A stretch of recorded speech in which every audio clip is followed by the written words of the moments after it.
Hi.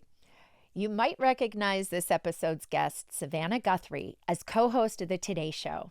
But she's also had this amazing career as a White House correspondent and NBC legal analyst. And now she has a book out in the world about faith. As someone who has personally struggled with that topic, I was really curious to sit down with her. Anyway, I hope you find something in our chat to connect to, and thanks for joining us on Reclaiming.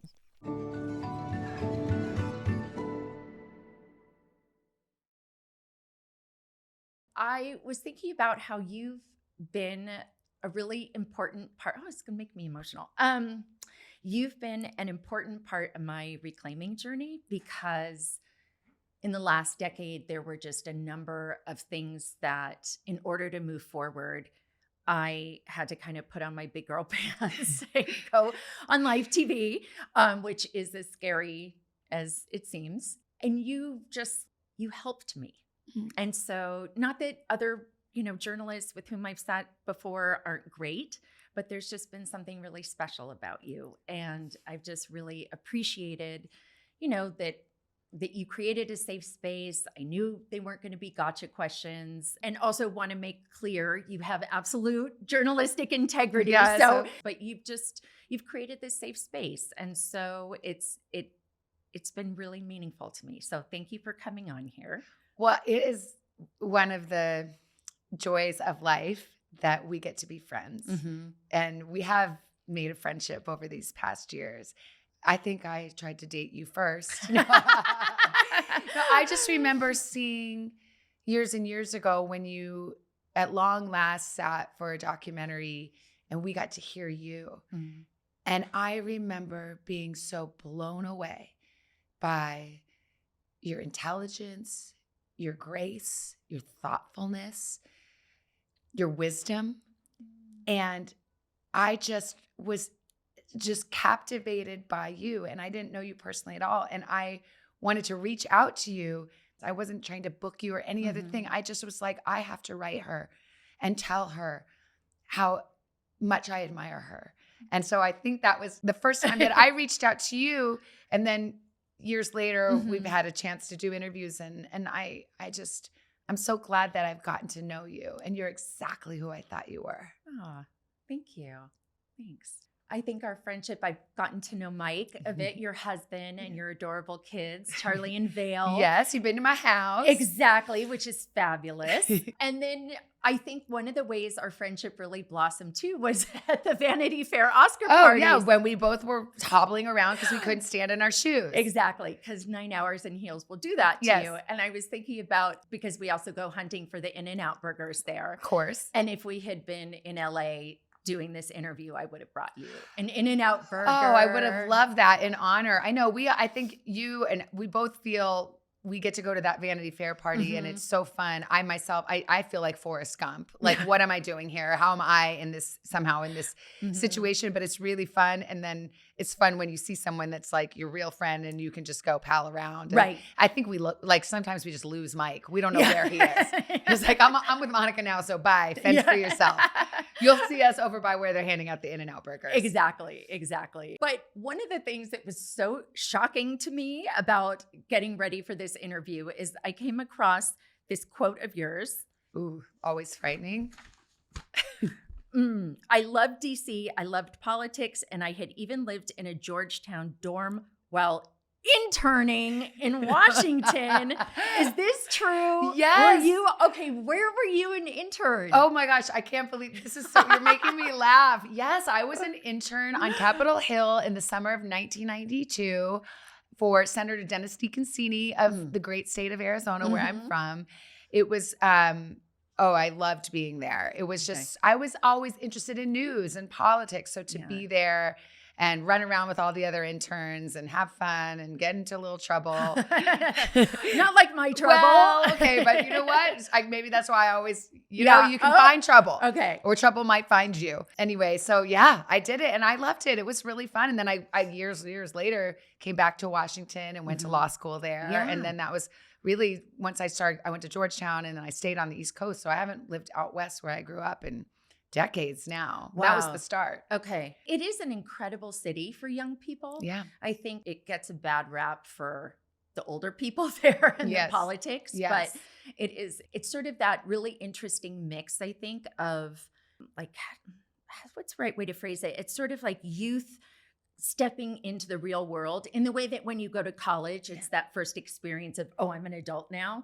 And that feels like a second thing. You think you know everything and you really don't. Well, But- it's really vibrant because you have a lot of young, smart, ambitious, interesting people come from all over. And because there is, I mean, Washington runs on interns and young staff. And so there's this kind of culture and there's a lot of fun to be had, a lot of friends to be made, but people are also working really hard. Yeah. And as you're suggesting, it's like there's an education going on Mhm. well beyond what you're learning at work, but just about what it means to adult, Yeah. as the kids say. Exactly. I did not know that you were actually born in Australia. But Yes. you were raised in Arizona and you have 2 siblings, Yes. right? And then when you were 16, your dad suddenly passed away. Yes. And so I know that you've talked about your sister, I think, said that God was the 6th member of your family. Yeah. How did losing your dad affect how you looked at permanence and impermanence and your view of the world? Yeah. I mean, that is an earth-shattering moment. I think probably at any age, but definitely when you're a 16-year-old junior in high school and you come home one day and your father is gone. And that's what happened. You know, Wow. it was a Friday night. You know, I'm out with my friends. I had a midnight curfew. Usually I'd come home and the lights would all be dark and I'd have to peek my head in the door of the bedroom and say, Mom and Dad, I'm home. And this Friday night I came home and the lights were all on and I knew. It's just this way that, you know, I think our instincts and our gut, it's like you could feel it in the air. I knew something was wrong. So, you know, that was shattering in so many ways. And I think grief is a funny thing. I think there's a lot of ways in which I have a lot of grieving to do because I think I tried to just move forward and I did, but it changed everything for me. And, you know, it's like when you look at something like that, that's so integral to your life, it's sad and it's a tragedy and it was something to overcome. And then also I can see with decades of perspective that there is a way that you're changed that is, you know, there's a famous saying about, you know, stronger in the broken places. And I would say everyone that I know and love and respect, like you, are more beautiful in the broken places. And that when something like that happens, it changes you and you have an awareness. And I remember times as a young girl looking around at my friends and thinking, you know, I know something that they don't. Like I know something about sadness. I know something about grief. And that was hard, but ultimately I think that's helped me in my life in many ways because it certainly matured me, but also in my job as a journalist, I'm constantly meeting people in the throes of crisis or grief or sadness. And rather than being afraid of those moments, I know what it's like to be on the other side of those moments. And I know that it's okay to greet someone and to meet them and to talk to them. You know, I think one thing I thought when I was a kid, it was like all my high school friends, they didn't know how to talk to someone whose father had just died. Yeah. You know, so nobody would talk I still about don't. it. Yes. I still don't. Yeah. So people don't talk about it. And I understand that. But what I realized, and I remember thinking it even then at 16 years old, there's nothing you could say that would make me sadder than I already am.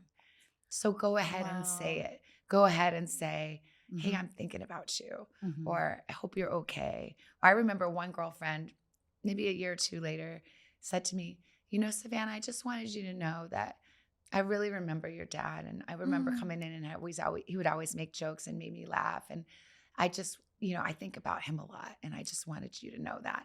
And I was so relieved and grateful that she remembered. It was like you want that person to be remembered. So that's a long-winded answer for your question. There's a lot there, but it's like that's grief, any adversity, anything. And sometimes it takes years and years. And that's the part of reclaiming. Yeah. But that's the story of reclaiming. And that's the story of life, really, is that adversity and the long, sometimes decades long path of overcoming. Yeah. It's interesting. I'm sure my, phone was listening to whatever I've been talking about, reading the questions and things that we have for you, because I was served on Instagram this morning this quote. I'm going to butcher it, but it was something like, grief is not about loss. It's actually about love. 100%. And I just thought that was such an interesting perspective shift. And it's so important. And in those early years, it's almost impossible to have that perspective. I would never ask that of someone newly grieving, to, embrace your grief or see that it's love. I mean, if that does heal or comfort, then wonderful. I don't think for me in those early moments, it would have spoken to me like it does now. Yeah. Because the truth of the matter is, I'm 53 years old now. I was 16 then. When I can touch my grief, I'm grateful. If a thought of my father brings a tear to my eye, I'm grateful because it means he's being remembered. It means I'm in touch with my love for him. And that is what it is. I've said before, I started to think about grief like a cup of water, that I thought grief is this cup of water that is full right now. And I will spend the rest of my life dropping that water out of the cup, and not until the end of my life, till I breathe my last and I open my eyes in the next world, will that last drop come out. And sometimes that drop of grief comes out in buckets and gushes, and sometimes it's just a little splash, but I will always carry that little cup with me. I will always have my grief with me. I will never be the same, but now it's who I am. And it's a feature of my personality that I'm grateful for. And yeah, it definitely is. It's love overflowing. When I see tears and tears of grief, I'm like, yes, that's an honor to the person that we lost, that we remember you. Yeah. I mean, we're going to talk about the 2 books you've had come out in the last year or so, but I actually, and one of them is a children's book, but I think that could be a really interesting children's book too, about your grief cup. Yeah. Both children and adults, I don't know, maybe there's something there, but I'll expect a dedication. Yes, of course. Or maybe you should write it, or maybe we should do it together. Yes, exactly. Because there are all kinds of grief. So going through that, you then went to University of Arizona. I had to mention it because 2 of my producers are alums from there. Okay, bear down. And then from there, you got a journalism degree, yes. right? And immediately started working as a local reporter, and then were nabbed to go to Missouri. Yes. Am I getting it all right? Okay. Well, yeah, I don't know if I was nabbed. I think I was lucky to get that. I mean, I worked in local news. I went to journalism school, print journalism school, but I had a job at the TV station just part-time. So I kind of got the TV bug. I ended up working in local news for about almost 6 years, and then ended up going to law school. But so that's what I wanted to ask about. Like, how did that pivot come about? Well, that was really interesting. It was one of those moments in life. I was in my kind of late 20s, 27 years old. And I was at this point working actually back in Arizona in a good medium-sized market. In television news, there's sort of, at least the way it used to be, there was this hierarchy. You just start in a small town, and then you try to the small market, and then you try to move up to the medium market, and then you try to move to like the top 20, like big city, LA, Dallas, Chicago, wherever, and hope that one day the networks would spot you and snatch you away, and there you were. That was sort of the trajectory. And so I was working in a medium-sized market in my hometown, and it was great. I was anchoring the weekend news and reporting, but there was also a part of me that was, I knew it was kind of time to move on and try to get that job in the next big market. And I was, I never really fit exactly in local news. I loved it, but I didn't look right.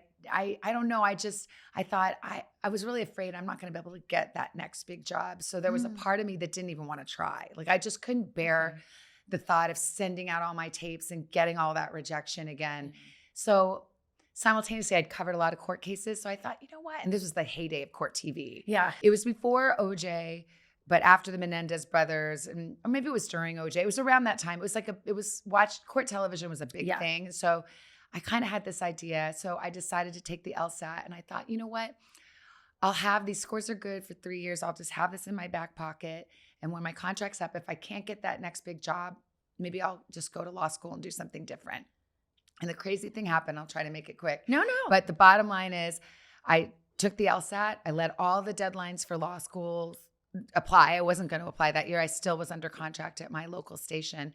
And all of a sudden, and I think it was February of 1999, out of the blue, I get a letter from Georgetown University, which would have been my top choice, having been an intern on Capitol Hill. I loved Georgetown. I thought it was magical. Beautiful. And the letter said, the deadline is passed, but we're going to extend it till March 15th if you want to send an application. I think when you take the LSAT, they send your scores and where you went to school and your GPA. That's all they really have about you. My GPA was good. It wouldn't set the world on fire. My score was, I think, very good. But again, like there's something, sometimes I don't know that it's like some divine thing, but to me, it felt like that. Mm-hmm. It was a moment where a door opened and it felt like, you know, like angels, you know, and I thought, I think I have to at least apply. Yeah. This is insane. Mm-hmm. And I did. 2 weeks later, I got in. And that's when I decided, you know what? I'm just going to go ahead and try this because it all seems so uncanny and unexpected that sometimes a door opens and it's your job just to walk through it. Yeah. And then after law school, you were working at Aiken Gump. Yes, Aiken Gump, blah, blah, blah. Aiken Gump. Yeah. I know. Aiken Gump, blah, blah, blah, blah, blah. Yeah, right. Yeah. But then you went back to journalism. Yes. So was this sort of law journalism? Did you always know you wanted to go back to journalism? Well, this is interesting because I think if you really had put truth serum on me or on my tongue, or how does truth serum work? I don't know. Maybe it's a gummy. I don't know. Perhaps it's a gummy now. If I had ingested truth serum, I think even then when I went off to law school, I wasn't done with TV. Okay. I wasn't. And I knew that. But I don't know. I felt, here's a couple of things happened. First of all, when I made that decision to go to law school, I had sat down with a kind of sort of an adjunct professor colleague. He worked in the business. And I was hemming and hawing about, should I go to law school? But I'm not sure I'm done with TV. And what if I never get back in? And what if this was my chance? But then what if I could never get into law school again? And he said to me very plainly, Savannah, think big. And I don't know why that sort of bumper sticker slogan meant so much to me in that moment. But suddenly I knew what he meant. And I went home and I thought about it. What would it mean if I dreamed my biggest dream instead of thinking or saying, oh, I could never do that. You could never go that far. You could never be. What if I actually admitted to myself what I wished for, what my ambition and my hope was? What if I said it out loud to myself? And I did. And I said to myself, well, if I thought big for myself, I think I'd want to be on a national network. And I think I'd want to be a legal correspondent or a White House correspondent. And once I said it, then I knew what to do. I thought, well, then I should go to law school. And so it was always at the back of my mind. But I also, as part of this thought process, was telling myself, Savannah, you have to be prepared. If you take this risk and you jump out of the television business for 3+ years, there's a odds-on chance you will never get back. And can you be happy being a lawyer? Can you imagine a path for yourself? And I could. So I did the thought experiment, but it was always with me. It was always my big, big dream. And so when I was in law school, even in law school, I had to have a part-time job. I borrowed every cent to go to law school. I had to work, of course. I got a job at the local NBC station. Oh, wow. And I reported part-time freelance. Yeah. So I would bring my law books and work like I'd go to school all morning, 8 o'clock class.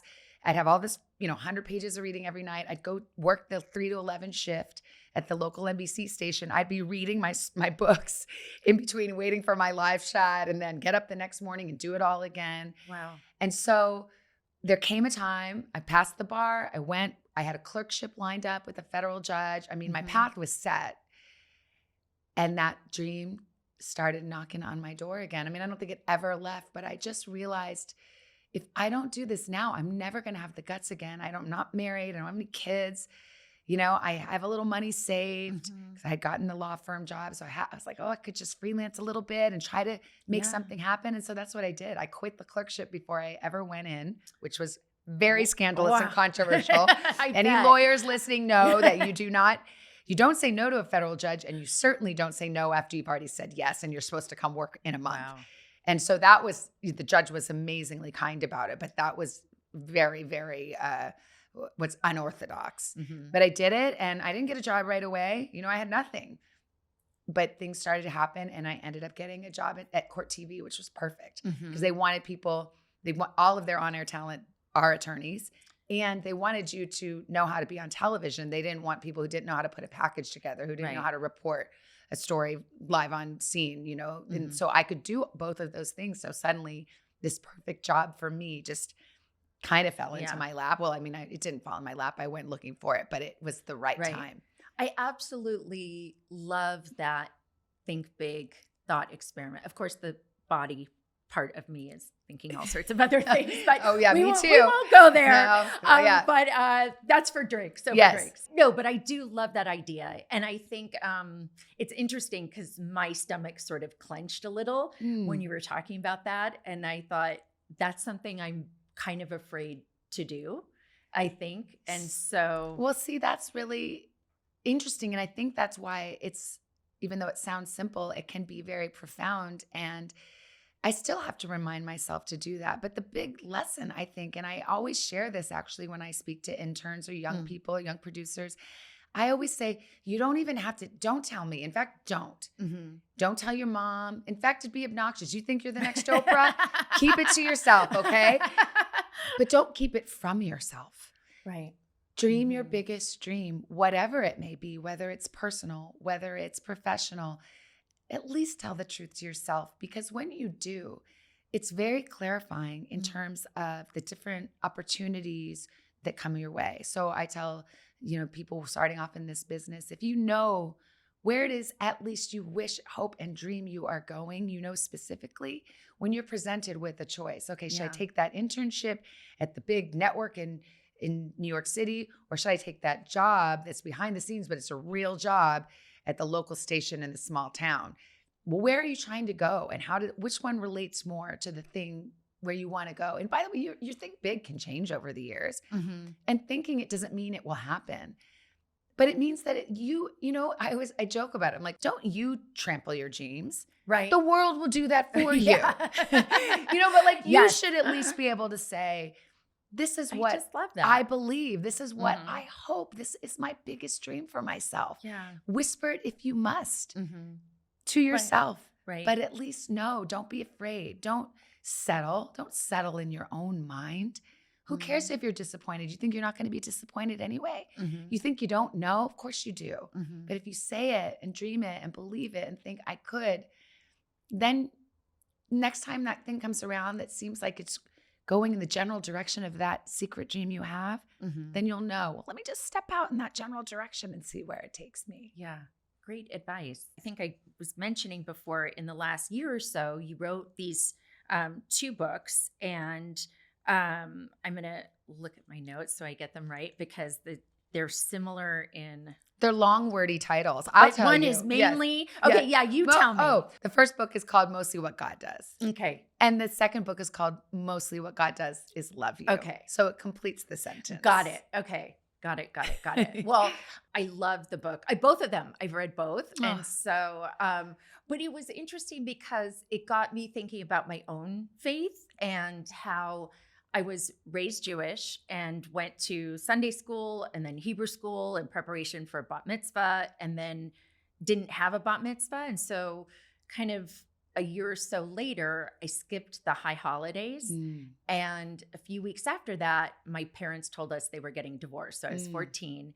And I think that was the first fissure for me, because I wondered, was I being punished because I didn't go to the high holidays, right? Oh, wow. Yes. And so that sort of wobbled me there. And then when 98 came, I didn't feel very supported by my community.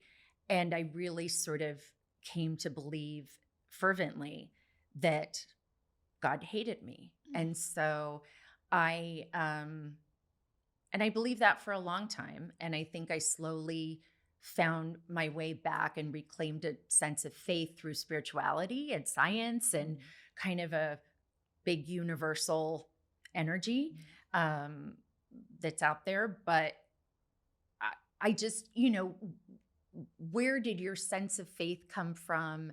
How have you, in times that, I think you've said, I loved the way you phrased it about that there have been seasons in your life where you've had less faith than others. So how did you find your way back?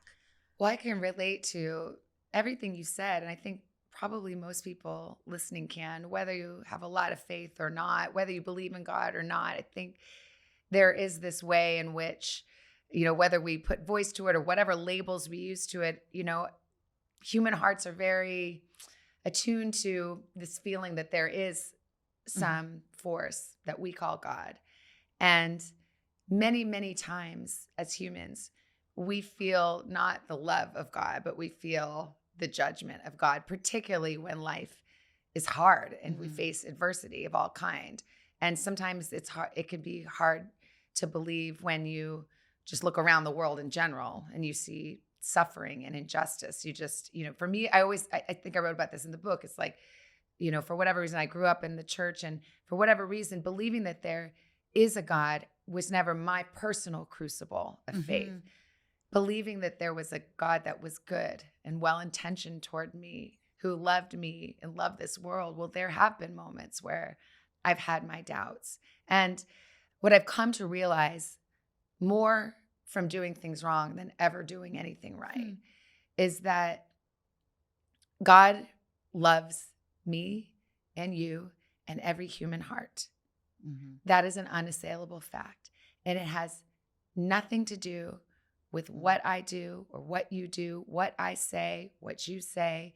It has nothing to do with my thoughts toward him, for or against him. There is nothing I can say or do to change his love for me and every human heart.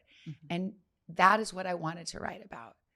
I read this verse back in, a long time ago from this version of the Bible called The Message. And it's a kind of famous old verse from Ephesians. And you would probably recognize it. And it's, basically about kids should learn proper behavior from their parents. But this Message translation, which is more of a colloquial kind of conversational translation, says, watch what God does and you do it too. The way children learn proper behavior from their parents. Mostly what God does is love you. When I read that, it was a complete revelation because, see, I was imagining that mostly what God does was sit somewhere in judgment. To whatever, when I came and said, I'm so sorry. Oh, please save me. I made this mistake, that God was sitting there going, well, look who, guess you're coming back crying now, or, time to suffer the consequences of your action. What I had to learn, again, from making more mistakes, from not being what I wanted to be, from my own feelings, from my own mixed motives and, dark thoughts and all the mistakes I've made in my life. When I returned or pleaded and just said, God, help me, the answer I came to receive, not always right away, was, here I am. And here I am just loving you. And it's really, it's not easy to believe. It's a simple concept. It's not always easy to believe, but I have found that to be true. And when I hear what you're saying, and when I've thought those things many times, is that, God is not afraid of our doubt. I don't consider doubt to be the opposite of faith. I consider doubt to be faith being worked out. I think God yearns to engage with us and our questions and is not afraid of our questions. And all that is really required is really just our presence. And sometimes that presence can look like anger, rage, sadness, and disappointment, or despair, or exhaustion. And I think God is present to all of those emotions and those feelings. Yeah. It's interesting. I don't know why it's coming up for me right now, but I got to talk with Tarana Burke on the podcast, and she talked about that she had this thing that she called cover sins. And she took the sexual abuse she experienced as a kid, she internalized as having done something wrong herself. And so she would go to confession and she would sort of make up something else that had happened that was wrong so that she could then be told what to do and in her mind, and then she would double whatever the Hail Marys or the whole thing. And it was just it was so heartbreaking to think about as a kid, but it just is, I don't know. It just came up for me. So just thinking about that. It is, but it's crushing. And when you think of what all of us humans do, and here she is trying to atone for something, and not her fault. The God that I believe in, if he had been on the other side, would have lifted the wall and said, well, come sit with me, sweet girl. Right. This is not your fault. This did, no. Yeah. And comforted. Yeah. I really believe that. And I don't believe it. I'm not throwing it away. This isn't like some cheap version of spirituality that's like, oh, it just makes you feel bad. Because, I mean, hers is a case where she did nothing wrong. But there are plenty of times where, no, we actually did do something wrong. And the God that I know, the God of the Bible, and you know, you come from the Jewish faith, but we have shared texts, is a God of great mercy.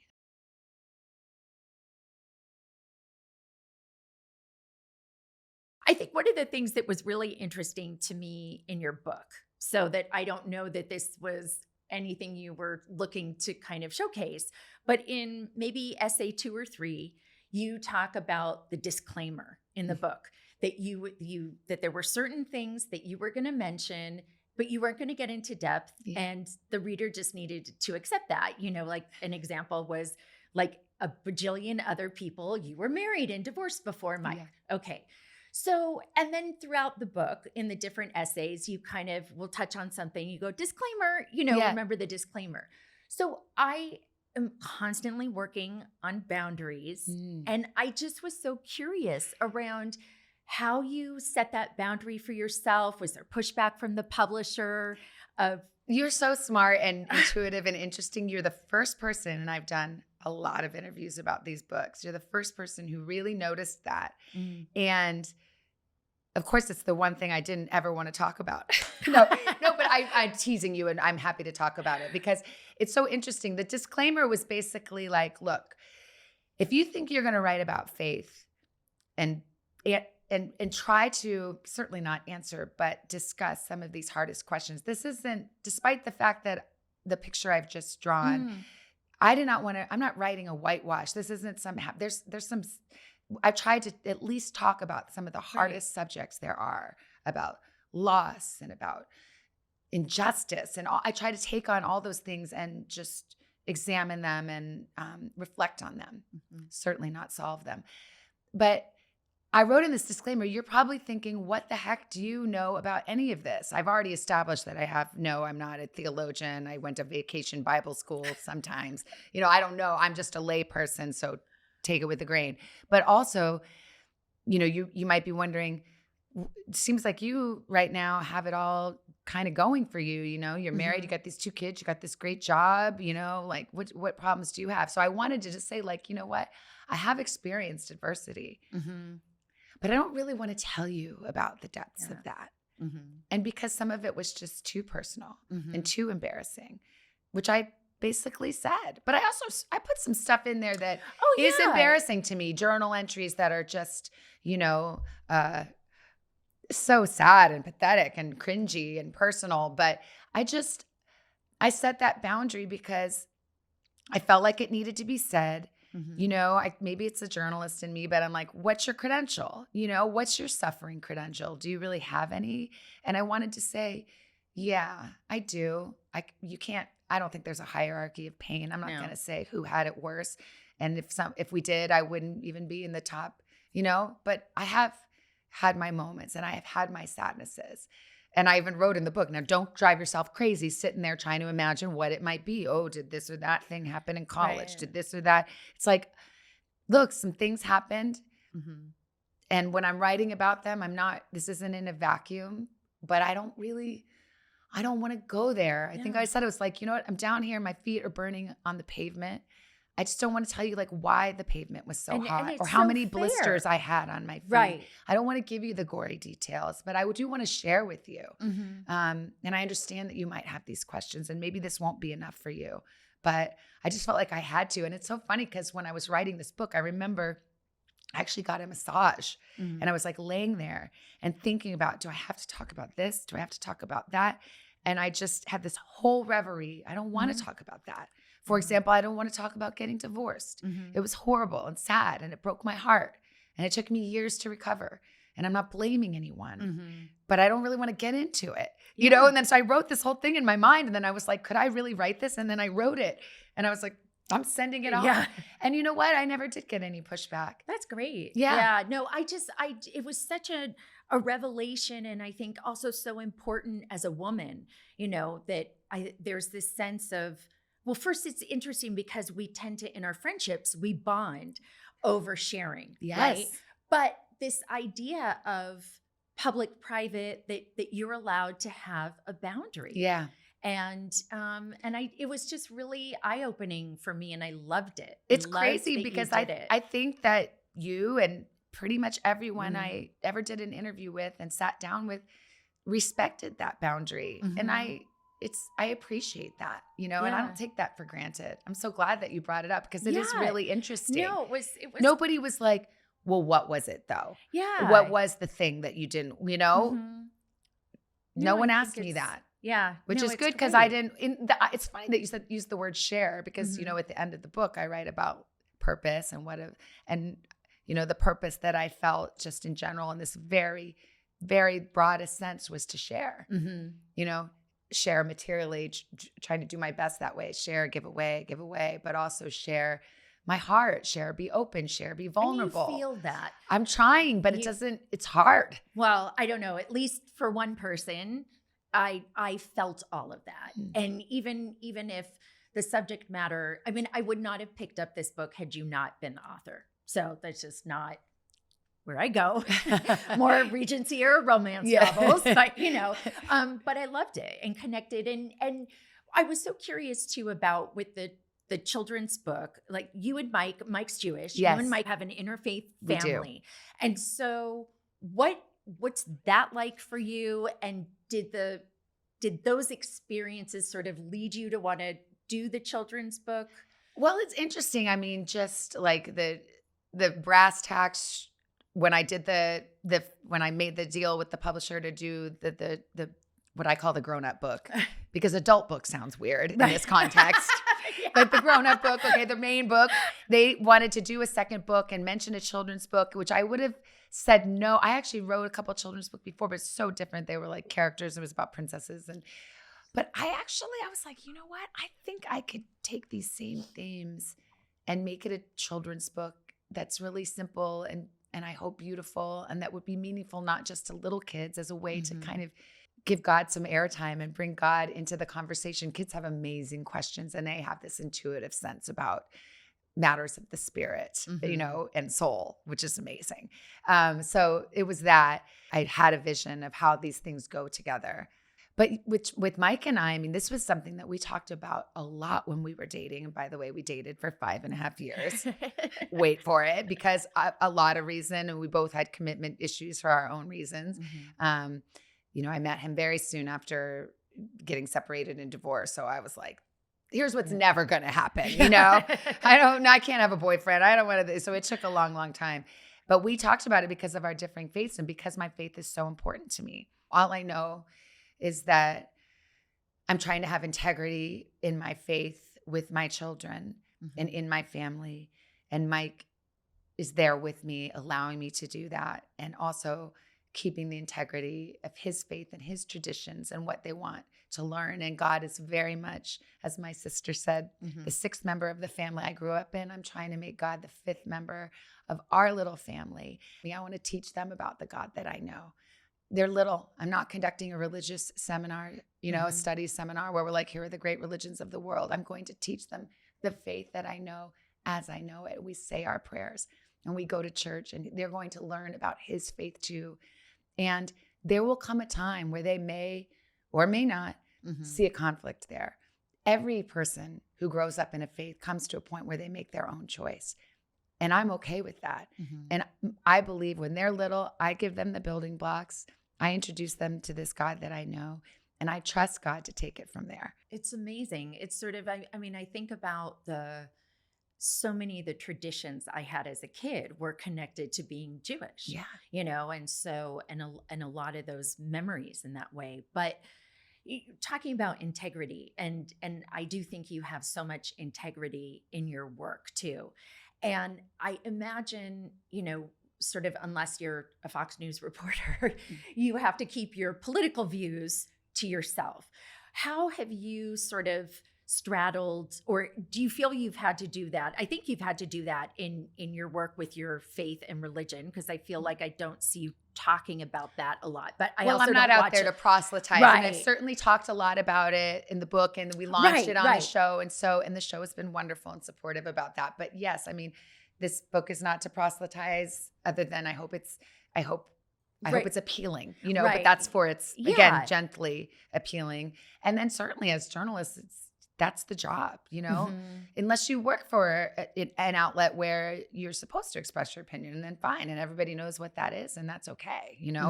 That it's like the editorial page of a newspaper. It's existed for a long time. I don't have a problem with that as long as it's transparent.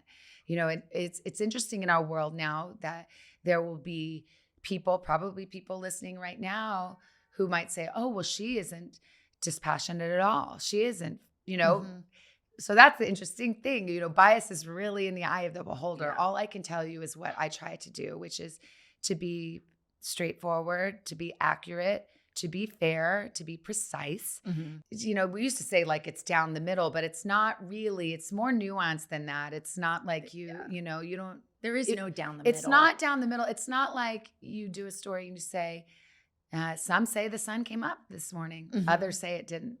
That would be wrong. That would be factually incorrect. And so that is, more and more a situation that we have. Whereas in the old days, when I was starting out, it might be like tax policy. And then you could, everybody wants to see the tax system be more fair. Mm-hmm. Some say it should be a more progressive tax system that does X, Y, Z. Others say if you loosen regulations and you unburden business, then blah, blah. And you could have like wasn't it adorable when we could have those sweet policy disagreements, and now it's so personal, and that's really unfortunate. It makes the whole thing certainly less enjoyable to cover, but that's not the point. It's not supposed to be enjoyable. But I try really hard. I really do. And I know our show does. And I think that today's show is a vestige of a place where we are having a pretty highly curated, certainly the first half hour, first 40, 50 minutes, where, it's almost like a nightly newscast where we're selecting these few stories. And we want that credibility that we're not coming here to hit you over the head with one thing or another. Again, it's in the eye of the beholder, and I recognize that. Yeah. What I would just challenge people to think about when they are analyzing whether you're, again, consider yourself of the left or the right or whatever you are, is when you're identifying bias in the people that you are receiving your news from, just to ponder and ask yourself whether it is your bias that is determining that the person you're receiving the news from is biased. Mm-hmm. So, for example, tariffs, we're reporting that, most economists say, and most businesses, and they're saying they're going to have to raise prices. Me reporting that does not make me biased. I'm not rooting for any particular outcome. Right. And to the extent that there are those who have a contrary view, we include that too. Mm-hmm. But when people say, oh, you're so biased, you just keep hitting on this, that, or the other, maybe the bias that you're feeling is that you wish that you were watching someone who agreed with your view of the world, and that is okay. Yeah. But you're hearing something different. And, we live in a time where everyone's kind of a couch media critic. Yeah. And I think there's good things about that because it challenges everyone to be better. Mm-hmm. And then there's some parts about it that just really aren't on the level. Mm-hmm. And it's not an honest critique. Mm-hmm. I'm here for honest critique, and we all need it. And certainly journalism needs it. But you have to be honest with yourself as well about where you're coming from. Yeah. And I think the sort of silos that we've created and the echo chambers make it so much harder to hold differing beliefs and to examine our own beliefs or our own bias. And but I find that to be so interesting. I actually, and maybe this is the lawyer in me. Yeah. I find it very interesting to look at an array all of the different arguments that could be marshaled for or against something. I always want to know. I love having that intellectual discussion without making value judgments. That's not my job. You know, so people sometimes say like, oh, is it hard for you to keep your personal opinions to yourself? I mean, maybe sometimes, depending on what the subject is. But I always say this a lot to the younger folks coming up. It's like, you know, our opinions really are not relevant whatsoever. And the job is to be able to report an issue, learn about an issue, and your opinion really should be the last consideration that you have. You should be able to find out what the facts are. Again, what are the arguments for and against? You may come to recognize that one argument seems to have greater strength in one way or the other, and that's fine. You're using your brain, and you should. And that should be reflected in your coverage. But who cares what our opinions are? For example, like, this is probably oversimplified, but like, if you need a heart surgery today, Monica, you wouldn't, if you're the doctor, if I'm your doctor, I don't say like, I need to do heart surgery on Monica. I don't really like her. Yeah. It's a professional job. Yeah. Your job is to do the job, which is to report, investigate, deliver the facts. The last question that I like to ask everybody is, what's something that you're working on reclaiming? It could be a part of your identity, a thing, a place, whatever. Is there something? I loved that this question was going to be asked because it really made me think, but there is something that I am not currently reclaiming, but I intend to reclaim. And you are going to laugh. Okay. But I used to love to sing. And in my 20s and 30s, I sang a lot and played the guitar. And I'm not saying I was Taylor Swift or Kelly Clarkson, but I had a decent singing voice. And a lot of friends asked me to sing at their weddings, which I did. And I really loved writing music and singing and playing my guitar. And it's something that I lost along the way with working so much and then having kids and being busy.